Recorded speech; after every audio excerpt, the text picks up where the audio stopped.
नमस्कार दोस्तों, प्रतिबद्ध क्लासेस में आपका स्वागत है। आज हम राजनीति विज्ञान से संबंधित महत्वपूर्ण प्रश्नों की श्रृंखला का अगला भाग प्रस्तुत कर रहे हैं। उम्मीद है आपको प्रश्नों की श्रृंखला पसंद आ रही होगी। यह मध्य प्रदेश के एमपी सेट एग्जाम और असिस्टेंट प्रोफेसर तथा मध्य प्रदेश के अन्य परीक्षा हेतु लाभकारी सिद्ध होगी। तो चलिए आरंभ करते हैं मध्य प्रदेश सेट और अन्य परीक्षाओं के लिए राजनीति विज्ञान की महत्वपूर्ण प्रश्नों की श्रृंखला।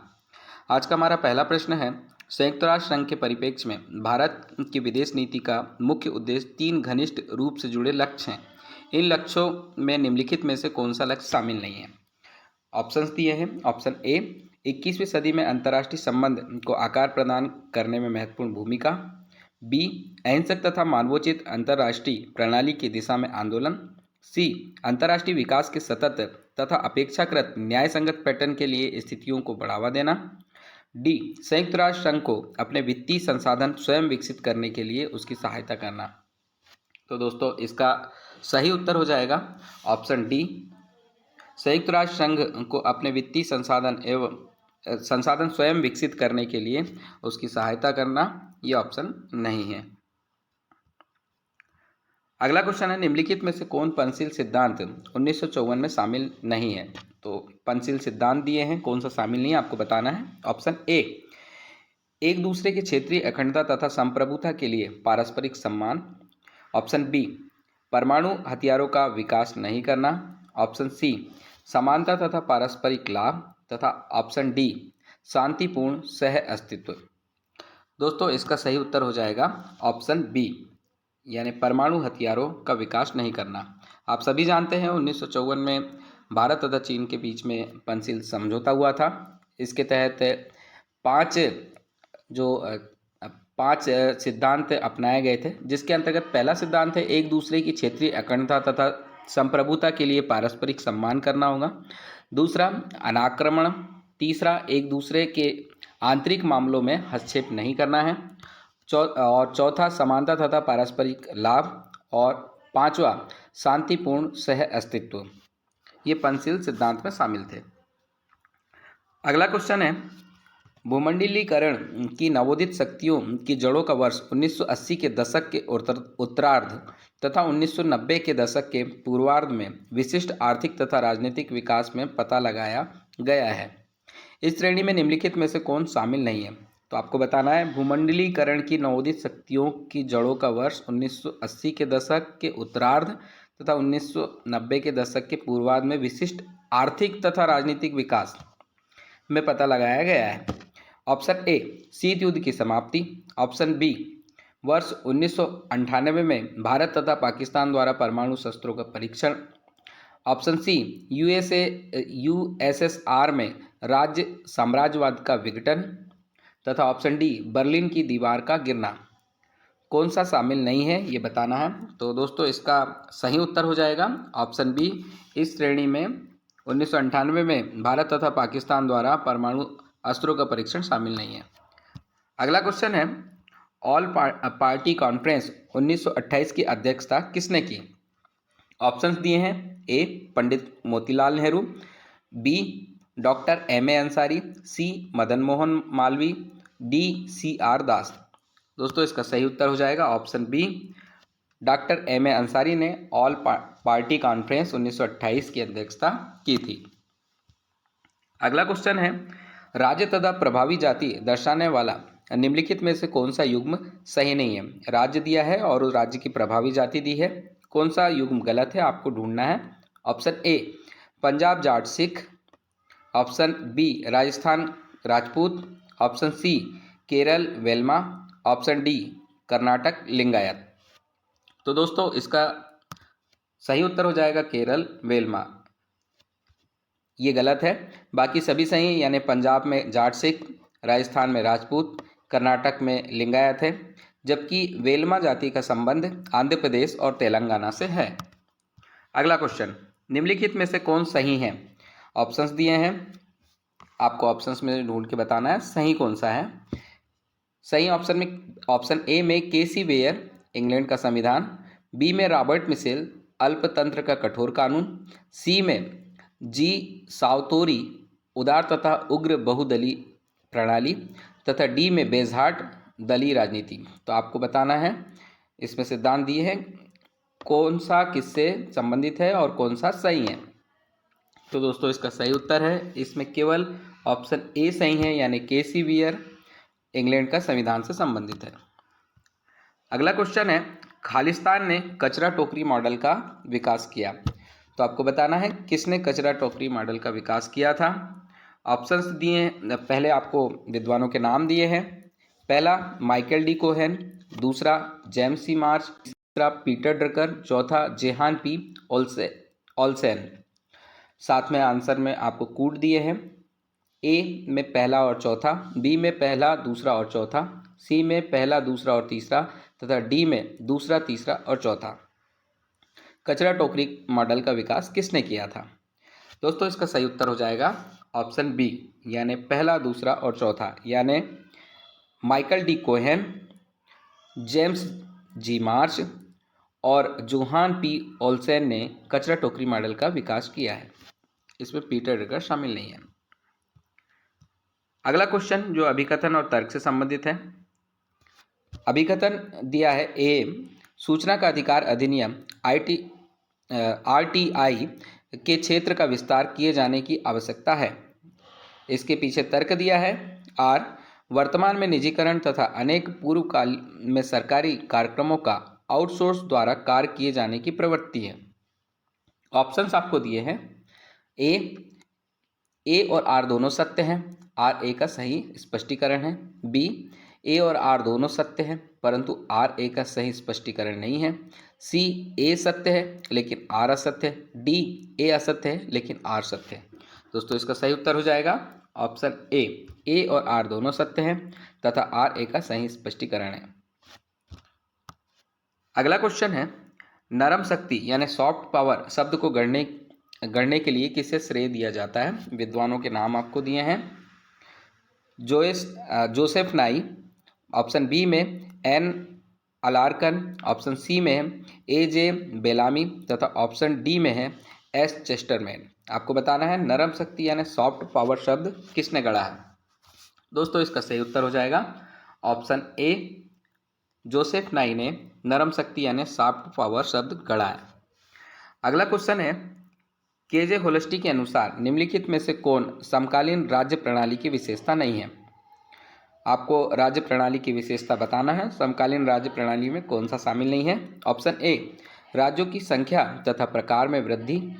बी, उन राज्यों के द्वारा विध्वंस की बड़ी क्षमता जिनके पास परमाणु हथियार तथा आधुनिक वितरण प्रणाली है। सी, प्रभाव की आधिपत्य स्थिति जिसे 3 अनिवार्य गैर यूरोपीय देशों रूस, चीन और संयुक्त राज्य अमेरिका ने हासिल की है। तथा डी, ऐसे अनेक राज्य जो राजनीतिक तथा आर्थिक संधियों में शामिल होने के लिए उत्सुक हैं। तो बताना है समकालीन राज्य प्रणाली की विशेषता कौन सी नहीं है। दोस्तों इसका सही उत्तर हो जाएगा ऑप्शन डी, ऐसे अनेक राज्य जो राजनीतिक तथा आर्थिक संधियों में शामिल होने के लिए उत्सुक हैं। यह समकालीन राज्य प्रणाली की विशेषता नहीं है। अगला क्वेश्चन है, मार्च 2015 सऊदी अरब ने किस देश में सैन्य हस्तक्षेप किया? तो आपको बताना है सऊदी अरब ने किस देश में सैन्य हस्तक्षेप किया था। ऑप्शन ए, संयुक्त अरब अमीरात, बी यमन, सी मिस्र, डी कुवैत। आप सभी जानते हैं इसका उत्तर। दोस्तों इसका उत्तर हो जाएगा ऑप्शन बी, यमन। 2015 में सऊदी अरब ने यमन में सैन्य हस्तक्षेप किया था।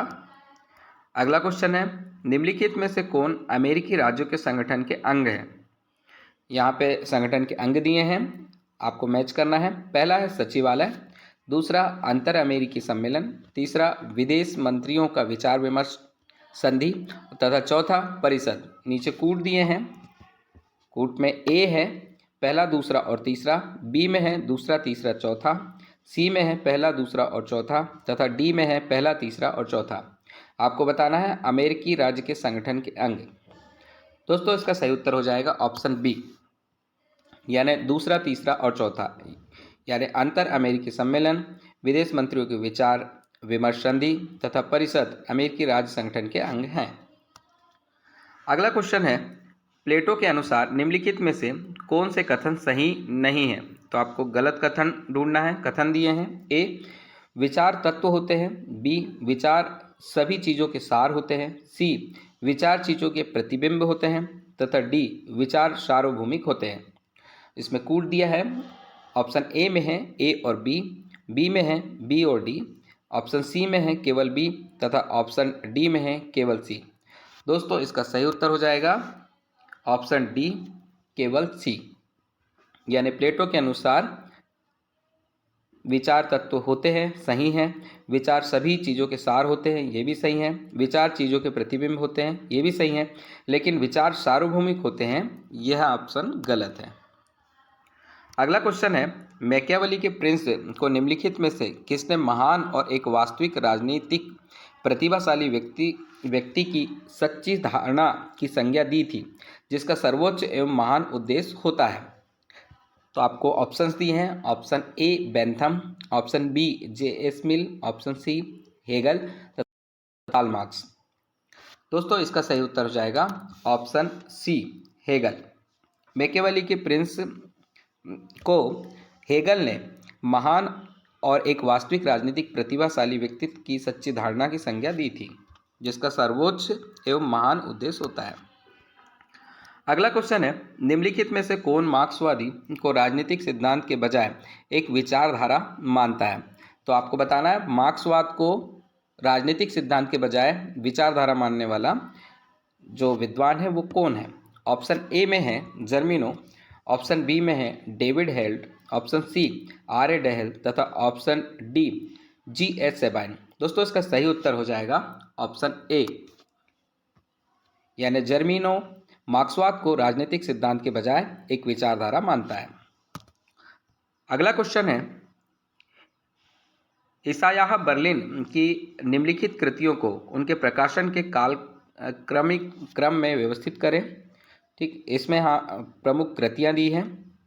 कृतियों में है option A concept and categories philosophical essays, B में है 4 एसेज ऑन लिबर्टी, डी में है Vico and Herder two study in the history of ideas, तथा डी है Karl Marx his life and environment.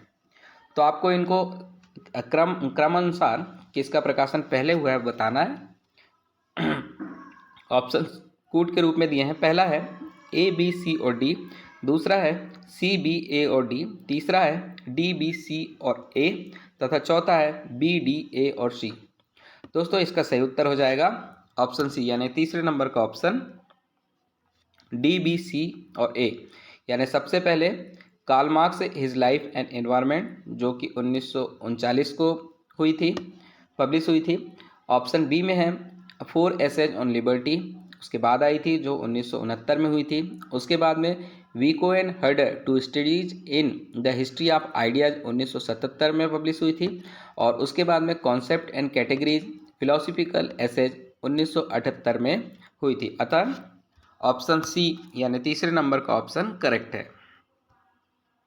निम्नलिखित में से किसने समाज की पारस्परिक लाभ के लिए सहयोगात्मक चेष्टा यानी वेंचर की संकल्पना की थी?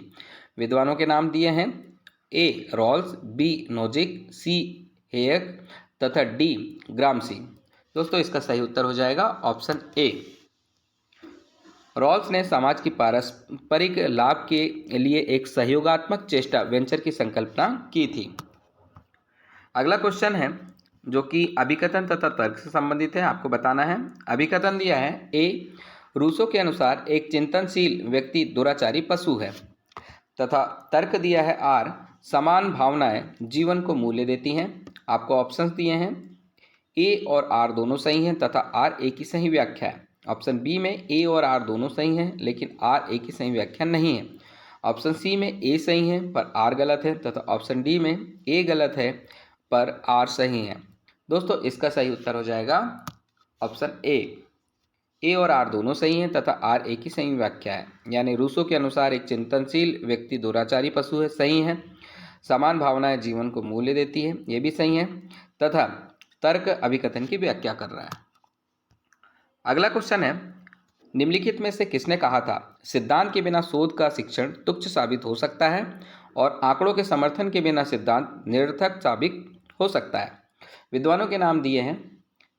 ऑप्शन ए में है बी क्रीक, ऑप्शन बी में है चार्ल्स मेरियम, ऑप्शन सी है डेविड ईस्टन और ऑप्शन डी है R.A. डहल। तो आपको बताना है सिद्धांत के बिना शोध का शिक्षण तुच्छ साबित हो सकता है और आंकड़ों के समर्थन के बिना सिद्धांत निरर्थक साबित हो सकता है। दोस्तों इसका सही उत्तर हो जाएगा ऑप्शन सी डेविड ईस्टन, यानी यह कथन डेविड ईस्टन का है। डेविड ईस्टन ने system analysis of political science 1965 में लिखा था, उसी में इसके बारे में विचार दिया है। अगला क्वेश्चन है निम्नलिखित में से किसने कहा था, क्षमा चाहूँगा ये दोबारा रिपीट हो गया है। अगला क्वेश्चन जो है वो अभिकथन और तर्क से संबंधित है।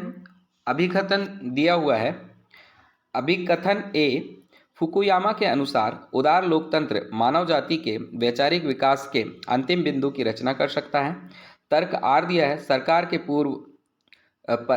के पूर्व रूप गंभीर त्रुटियों और अतार्किकताओं के चित्रित किए जाते थे जिन्होंने उनके अंतिम रूप से पतन का मार्ग प्रशस्त किया है। तो आपको ऑप्शन दिए हैं, ए और आर दोनों सही हैं। आर ए की सही व्याख्या है। ऑप्शन बी में दिया है ए और आर दोनों सही हैं, लेकिन आर ए की सही व्याख्या नहीं है। ऑप्शन सी में ए सही है पर आर गलत है, तथा ऑप्शन डी में ए गलत है पर आर सही है। दोस्तों इसका सही उत्तर हो जाएगा ऑप्शन ए। इसमें अभिकथन तथा तर्क दोनों सही हैं।